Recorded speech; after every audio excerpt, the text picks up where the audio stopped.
টি-20 বিশ্বকাপ জয়ের পর থেকে বার্বাডোসের ট্রফি নিয়ে আটকা পড়েছে ভারতীয় দল। তবে বলা হচ্ছে ঝড় বৃষ্টি মাথায় নিয়ে বার্বাডোস ছাড়বেন বিশ্বকাপ জয়ী রোহিত বিরাটেরা। ঘূর্ণিঝড়ের কারণে ট্রফি নিয়ে সেদেশেই আটকে পড়েছেন বিরাট কোহলি, রোহিত শর্মারা। বার্বাডোসের সৈকতে পৌঁছে গিয়েছে ঘূর্ণিঝড় বেরিল। এর মাঝেই ভারতীয় দল রওনা দিতে পারে দেশের উদ্দেশ্যে।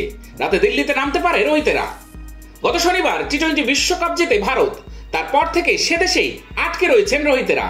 ওখানে থাকা সাংবাদিকদের সূত্রে জানা গিয়েছে সেদেশের সময় অনুযায়ী মঙ্গলবার সন্ধ্যে 6টার সময় ভারতের উদ্দেশ্যে রওনা দেবেন তারা। ভারতীয় সময় অনুযায়ী বুধবার রাতে দিল্লিতে নামার কথা ভারতীয় দলের।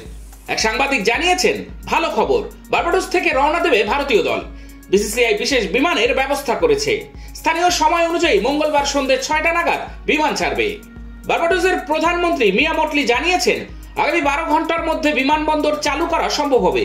সংবাদ সংস্থা পিটিআইকে তিনি বলেছিলেন, আশা করছি বেলার দিকে বিমানবন্দর চালু হবে। তবে এই বিষয়ে আগে থেকে কিছু বলতে চাই না। বিমানবন্দর কর্তৃপক্ষের সঙ্গে আমি নিয়মিত যোগাযোগ রেখেছি। ওদের প্রস্তুতি শেষ পর্বে। সোমবার জানা গিয়েছিল ক্রমে শক্তি বৃদ্ধি করছে ঘূর্ণিঝড় বেরিল। সেটি পরিণত হয়েছে অতি ভয়ঙ্কর ক্যাটাগরি 4 ঘূর্ণিঝড়ে। ঘূর্ণিঝড়ের জন্য বন্ধ রাখা হয়েছিল বার্বাডোস বিমানবন্দর। মঙ্গলবার রাত বা বুধবার সকালের দিকে হয়তো বিমান চলাচল শুরু করতে পারে বলে জানা গিয়েছে। প্রাকৃতিক দুর্যোগ চলছে ওয়েস্ট ইন্ডিজের দ্বীপ রাষ্ট্রগুলিতে। রোহিত কোহলিরা একরকম বন্দী রয়েছে হোটেলে। বাইরে যাওয়ার উপায় নেই, অনুমতিও নেই। বোর্ডের একটি সূত্র জানিয়েছেন, ঘূর্ণিঝড়ের দাপটে হোটেলেও সকল জরুরি পরিষেবা পাওয়া যাচ্ছে না। ঘূর্ণিঝড়ের দাপট বাড়ায় কবে বার্বাডোস থেকে দল বেরোতে পারবে তা বোঝা যাচ্ছে না। ভারতীয় ক্রিকেট বোর্ড পুরো পরিস্থিতি নজরে রেখেছে। ক্রিকেটার ও তাদের পরিবারকে কিভাবে নিরাপদে দেশে ফেরানো যায় সেদিকেই নজর রয়েছে বোর্ডের।